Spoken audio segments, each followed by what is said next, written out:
বাড়ি যাওয়ার সুযোগ আমার খুব বেশি হয়ে ওঠে না, কিন্তু যখনই যাই মাঝে মধ্যে এই কাজটা করি। গাছের নার্সারিতে যাওয়া, ঘুরে ঘুরে ছোট গাছ বেছে নেওয়া, বেসিক্যালি ফুলের গাছ। কারণ ফলের গাছ লাগানো হচ্ছে আমার বাবার শখ। আমাদের বাড়ির চারপাশে প্রচুর পরিমাণে গাছ আছে, আর তার বেশিরভাগ কৃতিত্বই আমার বাবাকে দেওয়া যায়।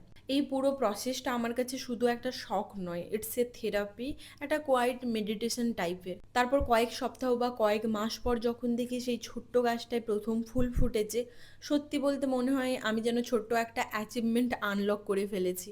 মনে হয় যত্ন কখনোই বিফলে যায় না, সময় দিলে, ভালোবাসা দিলে জীবন একদিন একটা সুন্দর ফুলের মতোই হয়ে ওঠে।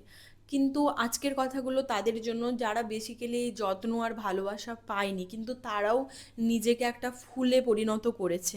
কিছু মানুষ আছে যারা ছোটবেলা থেকে খুব সুন্দর একটা পৃথিবী পায়নি। তারা ট্রমা দেখেছে, কষ্ট দেখেছে, অবহেলা দেখেছে, এমন অনেক কিছু সহ্য করেছে যেটা কোনো শিশুর বা বাচ্চার প্রাপ্য ছিল না।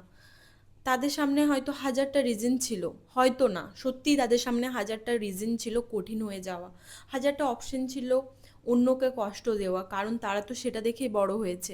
কিন্তু তাও তারা সেই পথটা বেছে নেয়নি। তারা ঠিক করেছে আমার সঙ্গে যা হয়েছে সেটা আমি অন্য কারোর সঙ্গে হতে দেব না। বিলিভ মি, এটা খুব একটা সহজ সিদ্ধান্ত না।